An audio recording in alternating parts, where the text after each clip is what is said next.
Picture London at dawn on the 28th of July, 1540. Fog curling off the Thames like a living thing. Tower Hill slick with dew and the metallic tang of fear.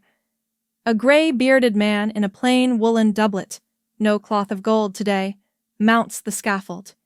He is not a king or a rebel, yet the crowd jostles as if they are about to watch a dragon die. This is Thomas Cromwell, the blacksmith's son who bent kings and popes to his will. Yesterday he was Earl of Essex, Lord Privy Seal, architect of England's new church. Today he kneels in straw while a sweating headsman fumbles for his axe. How did the street kid from Putney rise so high and fall so far? Keep listening, because his story is a masterclass in hustle, power, betrayal, and the terrible price of winning the game you invented. Spin the world back half a century to Putney, then a mud-slick suburb where the Thames meets market gardens. Walter Cromwell, brewer and sometime blacksmith, storms through the alehouse door again, fists like anvils, debts like millstones. In the shadows stands his skinny teenaged son Thomas, memorizing every curse, every slapped-over mug of beer, learning what happens to men who mistake temper for strategy. One night the boy slips away before dawn, pockets jangling with exactly enough coins for ferry fare across the channel. He leaves behind a welter of fines, a frantic mother, and the first line of legend, Thomas Cromwell, runaway. France gives him his first taste of organized chaos. He sells his sword to the French army, but is smart enough to dodge the arrows at Garigliano, then deserts before winter starvation sets in. In the Low Countries, he shifts silk bolts for Florentine bankers, perfects the art of yes, of course, in 4 languages, and files every tariff schedule in his prodigious, restless brain. Italy crowns him with polish. In Lucca, he learns double-entry bookkeeping. In Florence, he absorbs the gossip that the Medici run Europe without ever wearing a crown. Church bells echo over marble courtyards, while Cromwell, penniless but sharp as flint, discovers the power of numbers, the quiet language beneath politics and prayer. By 1512, London is booming, fat on wool and war contracts, and Cromwell slips back in like a diver breaking the surface. He marries Elizabeth Wykes, a widow with 2 fine dowries, money, and merchant connections. They set up house in Fenchurch Street, above a cloth shop that smells of carded fleece and heated ink. He lends at interest, arbitrates guild disputes, and dazzles hard-headed traders by reciting Italian shipping insurance clauses from memory. When restless ambition still keeps him awake, he walks west to Gray's Inn to learn the common law by candlelight. The city never sleeps. Neither does Thomas. Opportunity wears ecclesiastical red. Cardinal Thomas Wolsey, King Henry VIII's right hand and Europe's grandest power broker, needs someone who can untangle a mess of land deeds, papal bulls, and diplomatic double talk. Cromwell joins the cardinal's household as fixer-in-chief and soon runs every estate from Yorkshire abbeys to Hampton Court. He pores over rent rolls, squeezes unpaid tithes from reluctant priors, and oversees hangings when intimidation fails. Yet he also slips coins to tenants Wolsey would never miss, small acts that buy fierce loyalty among the voiceless. Behind velvet curtains, he studies how Wolsey keeps the king in thrall, and how quickly affection freezes when Henry's whims turn. When Wolsey stumbles in 1529, unable to pry an annulment for Henry from a stubborn pope, most courtiers scurry away like rats from a capsizing ship. Cromwell stays just long enough to salvage ledgers and secrets, then flips his allegiance to the only patron who truly matters, the king himself. Parliament convenes that autumn to prosecute the fallen cardinal, and up strides Cromwell, now a newly minted MP, speaking with such blunt, melodic logic that even nobles cringe and nod. Henry notices. Within a year, the blacksmith's son is on the Privy Council. Within 3, he is Secretary of State, sliding parchment after parchment beneath a monarch's quill, each one quietly reducing Rome's power by another thread. London wakes like a beast in a blacksmith's yard, all hiss, clank, and hot breath. From the river, the city still looks medieval. Spires spearing low clouds, timbered gables leaning like gossiping old men. But step inside its walls in the spring of 1534, and you'll feel something thrumming under the cobbles, an electric impatience that smells of ink, melted wax, and ambition. At the center of that current stands Thomas Cromwell, modest in height, broad in shoulder, dressed in sober black that swallows torchlight, eyes ticking through every face as if he's already memorized the price of their souls. He has spent 2 decades preparing for this moment, playing Europe like a tavern backgammon set. He knows the price of alum in Florence, the bribe schedule of a low country port inspector, the difference between Venetian and Genoese galleys by the sound of their oars. He also knows the king, Henry, second of that name, equal parts lion and spoiled child, wants 3 impossible things: an heir, a church he can boss around, and money that never runs out. Cromwell intends to deliver all 3 with the stroke of a quill so sharp it may as well be a dagger. Picture him on a raw March evening, ink-smudged fingers wrapped around a pewter quill holder in a chamber that still smells faintly of Cardinal Wolsey's fall from grace. Thick beeswax candles sputter, hissing like eavesdroppers. He bends over parchment and writes in his neat, almost architectural hand, "The king, our sovereign lord, shall be taken, accepted, and reputed the only supreme head in earth of the Church of England." 21 words. All the monasteries' centuries of ritual, the gilded Latin parchments, the whispered absolutions purchased for fat purses, burned to cinders in 1 sentence. He sands the ink, shakes off the excess grains, and looks up at the men hovering in the doorway. Secretaries, courtiers, future enemies. No triumph in his face, only pragmatic calculation. How many votes will I have to buy? How many will I have to hang? Parliament, bullied into line by Cromwell's lieutenants in the Commons, merchants and minor gentry who owe him favors, passes the act of supremacy with a lopsided roar. Henry signs, then clamps Cromwell's shoulder with the weighty affection of a king who thinks he's finally found a man as ruthless as himself. But supremacy is just the prologue. The real treasure, gold, silver, abbot lands rich in sheep and timber, still lies locked behind monastery walls. Across England, bells toll matins in frosty chapels where monks shuffle to choir stalls, unaware they are already ghosts. Cromwell drafts commissions so politely phrased they read like invitations to tea.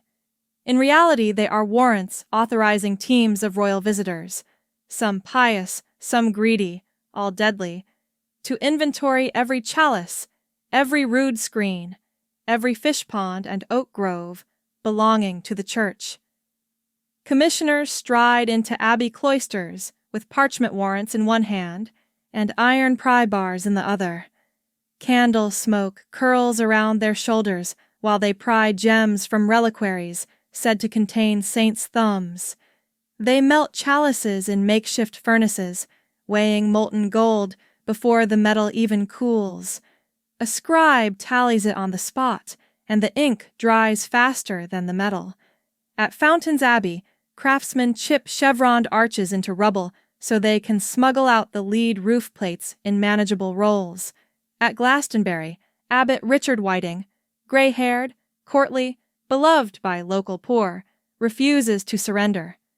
Cromwell's men find contraband, coins for clandestine rebels, a book of papal bulls, evidence enough and more than enough gallows.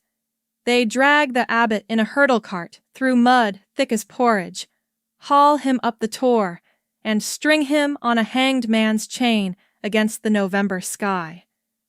From the foot of the hill, the ruin looks like a tooth knocked from an aged jaw, blood running down the gum. Each winter wagon creaking toward the Royal Mint in the Tower of London is another chime in Cromwell's cash register. The numbers are dizzying. 800 houses dissolved, 13,000 monks and nuns pensioned off or scrambling for secular shelter, perhaps £1.3 million poured into Henry's coffers, 700 million in today's coin, a fortune fat enough to build harbors, cast bronze cannon, and pay naval architects to dream of artillery decks no French ship can match. If England is to be a lion among continental bears, Cromwell is forging its teeth, but every coin he banks is another insult to the old nobility. They mutter in smoky back rooms, hung with family banners older than memory. Norfolk's syllables drip contempt. The blacksmith's whelp thinks himself Caesar. Suffolk drums meaty fingers on a wine-stained table. Bishop Gardiner lifts hooded eyes, working out whether to pledge the church's battered remnants to revenge. Their one hope lies in the same mercurial force that lifted Cromwell, King Henry's appetite for novelty, women, and scapegoats. Enter Anne Boleyn's epilogue. The Queen's quick wit, once so intoxicating, now feels like vinegar on Henry's tongue. She has given him no son, only miscarriages and sleepless nights. Cromwell sees the royal souring weeks before anyone else. He always does. And calculates coldly. Better a queen fall than her king's minister. He gathers rumor, embellishes it where necessary, whispered accusations of incest, adultery, plotting the king's death. He choreographs a trial so swift that courtiers barely have time to trade their black mourning garb for the May Day greens before Anne kneels at Tower Green. Cromwell watches from a high window as the French executioner's sword glints once, twice, 3 times, testing its edge, before slicing clean as paper through her slender neck. He flinches, just barely, then turns away to draft letters announcing the king's availability for marriage number 3. For a moment, the wheel clicks into perfect alignment. Henry marries gentle Jane Seymour, and at last receives the male heir he craves. Cromwell is elevated to Lord Privy Seal, his coat of arms quartered on velvet cushions. But he knows dynastic equilibrium is as fleeting as candlelight in a draught. France and Spain eye England's lurch toward Protestantism, like wolves scenting a wounded stag. Cromwell pores over maps lit by moonlight, looking north and east to the German principalities, where Lutheran princes hate Rome and fear Charles V even more than Henry does. Alliances sealed by treaty can unravel. Alliances sealed by marriage tend to linger. So the portraits begin. Hans Holbein the Younger, brush flashing, captures Anne of Cleves with honeyed skin, level gaze, a curious upturn at the corners of her mouth. Demure, diplomatic, everything Jane Seymour was, and Anna Boleyn was not. The miniature passes from Cromwell's glove to Henry's gauntlet. The king's eyes crease with hope. Cromwell knows the trick of portraiture, but he also knows England needs the Cleves alliance more than Henry needs beauty. He folds his doubts into a neat square and pockets them. On New Year's Day, 1540, Anne steps off her barge at Greenwich, cheeks chapped by the Channel crossing. Henry, disguised as a gallant, bursts into her chambers to surprise her with a knight-errant's embrace. She is polite, but bewildered. She does not recognize him, does not fling herself at his feet like the heroines of his chivalric romances. Worse, she smells faintly of wet wool after a week at sea. The king's smile curdles on the spot. Later that night, his furious muttering shakes the bed hangings. She is nothing so fair as she hath been reported. Cromwell, summoned at dawn, swallows a wave of icy terror. He reminds Henry of the alliance, the looming threat of Catholic invasion, the expense already sunk. Henry's eyes are granite. Cromwell leaves the chamber with sweat beading under his collar, despite the January chill. For 5 brittle months, Cromwell juggles flaming torches while walking a tightrope across a chasm. Norfolk and Gardiner circle like vultures, sniffing rot. Courtiers whisper that Cromwell is selling off dissolved abbey lands to line his own pockets. Never mind that he sells them for the king's wars. Gardiner suggests the Cleves marriage is a veiled Lutheran plot to swamp England with German heresy. Norfolk hisses that Cromwell means to groom his own heirs into the line of succession. Each rumor is more absurd than the last, but they stick because Henry is bored and embarrassed and looking for an exit. June 10th, 1540. A Privy Council meeting at Westminster. Cromwell arrives freshly barbered, a new chain of gold across his chest. While he opens dispatches about Calais fortifications, Norfolk paces behind him, face flushed. Suddenly the door bangs inward, and soldiers in the king's livery spill into the room. Norfolk snatches Cromwell's garter badge from his shoulder and flings it on the floor. Gardiner reads aloud charges of treason, corruption, heresy, the lot. It is the first time in years Cromwell is not holding the script. For a moment, his face is sheer astonishment. Then a private, almost amused sadness flickers through his eyes. He knows exactly how this play ends. He's written the third act twist for half the court. Shoved onto a barge bound for the Tower, he passes beneath London Bridge, where the desiccated heads of traitors grin on spikes. Perhaps he imagines his own among them, and finds the thought less frightening than the months of cage life that no doubt lie ahead. Yet dread drags at him when he thinks of unfinished work. The common law reforms, relief for war widows, a grammar school scheme for poor boys like he once was.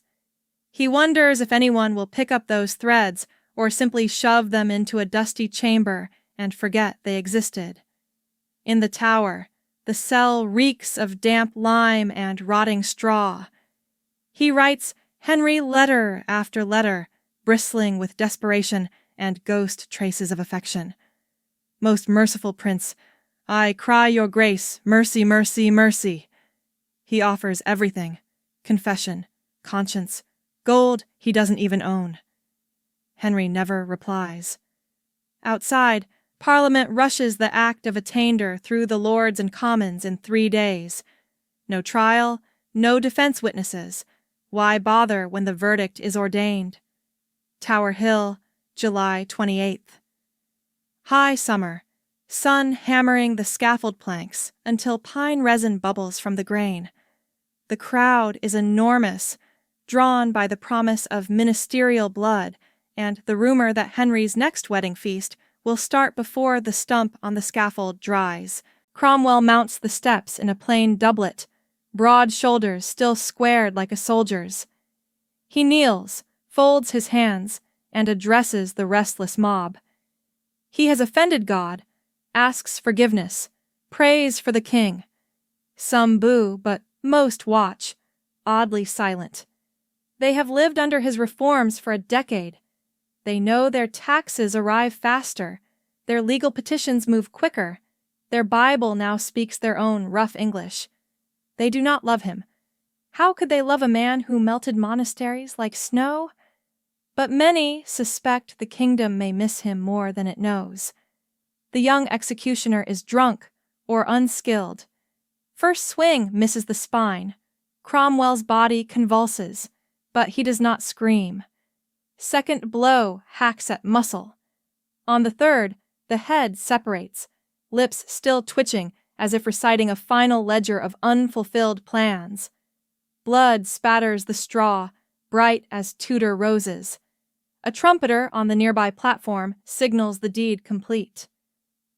Almost immediately, across the river at Oatlands Palace, Henry marries Catherine Howard, Norfolk's flaxen-haired niece, barely of age. Courtiers toast with Italian wine. Musicians strike up French dances. By nightfall, Cromwell's head sits on a spike above the very bridge he sailed under captive, birds already testing the flesh. In the weeks that follow, something eerie settles over Whitehall. Dispatches pile up unanswered. The Exchequer's gears grind slower without Cromwell's cajoling. Henry chafes at routine memos he never used to see because Cromwell solved them before breakfast. When Spanish ambassadors request an audience, Norfolk flails, unsure whether to bluster or bargain. Gardiner stalls ecclesiastical paperwork, dreaming of a Rome-leaning restoration that never quite materializes. Money trickles rather than floods. Bribes to keep peace in the north go unpaid. Henry snarls, sours, eventually confides to his physician that he mourns his old servant. But remorse, like prophecy, comes too late. Cromwell's personal effects are auctioned.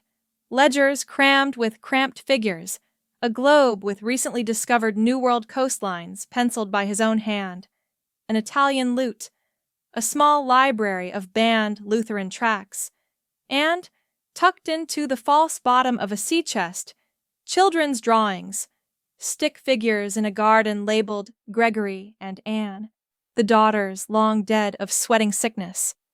Buyers gape, confused. They expected vaults of gold, not faded ink and splintered toys. They do not understand that information, not coin, was Cromwell's currency. The true treasure lies in a million memories locked in a severed head now whitening in sun and frost. Yet the consequences of his ministry march on. Within 20 years, English ships built with Abbey timbers will hound Spanish galleons across the Atlantic. Within 50, the navy his gold bought will flank Francis Drake as he sets the Spanish Armada ablaze under black Devon skies. The bureaucratic machine he drafted, the Court of Augmentations, the retooled Privy Council, will provide Elizabeth I the administrative edge that turns a small island into an empire. Even the English Bible he forced into parish pulpits will seed linguistic revolutions, from Shakespeare's stage to the cadence of American civil rights sermons. Walk Putney High Street at dusk, and you can almost superimpose the Tudor mud over modern asphalt. The forge where Walter Cromwell beat horseshoes is long gone, replaced by an artisanal bakery selling sourdough at 10 pounds a loaf. But if you crane your neck at the corner of Brewhouse Lane, you'll see a blue plaque no bigger than a dinner plate. Thomas Cromwell circa 148-51540. Statesman. Buses wheeze past. Students clutch lattes. Joggers tap earbuds. They rarely stop to read it. Yet each of them living in a country divorced from Rome, governed by parliamentary statute rather than papal decree, nudged toward global trade instead of continental squabbles. They are all, in ways they might never trace, breathing Cromwell's after air. And what of his reputation? Catholic chroniclers painted him a fiend, the hammer of monks. Protestant martyrologists hailed him as Moses leading England out of Egyptian night. Victorians, alarmed by industrial anarchy, recast him as a cautionary tale about giving low-born upstarts too much rope. In our media-soaked century, he keeps returning, shape-shifting like a patron saint of ruthless innovation. Hilary Mantel hears his silence and writes him a heartbeat. Mark Rylance inhabits his pauses, and the audience leans in, listening for ticking gears behind the eyes. Netflix algorithms recommend his saga next to serial killer dramas because viewers sense the same cold brilliance, minus the cliché blood spatter. Ask 10 historians to name his core trait and you'll get 10 answers. Visionary, sociopath, reformer, thug, genius, bureaucrat, utilitarian saint. The truth sits in paradox. He could evict 100 monks before breakfast and still slip a shilling to a hungry child at noon. He could spin legal webs that trapped a saint like Thomas More, yet weep quietly, alone, for daughters lost to plague. He believed utterly in the notion that the future should run more efficiently than the past, that ignorance and idleness were twin plagues no rosary could cure, and that God preferred balance sheets to incense. In another age, you might find him coding cloud software or restructuring a national health system, acquiring enemies, certainly, but leaving the machine slicker than he found it. So, what lesson remains for us, 5 centuries on? Perhaps this: every rulebook carries within it the seed of its own obsolescence, and every outsider who learns to read those pages, line by line, gains the power to rewrite them. Thomas Cromwell read faster than anyone alive and scribbled amendments before the ink of tradition had dried. He paid in blood, but the clauses endure. They echo each time a prime minister invokes parliamentary sovereignty, each time a schoolboy from an unfashionable postcode wins a scholarship because someone long ago thought merit should outrank birth. They echo in the roar of jet engines leaving Heathrow for trade missions Cromwell himself once only imagined as lines on a parchment map of the known world.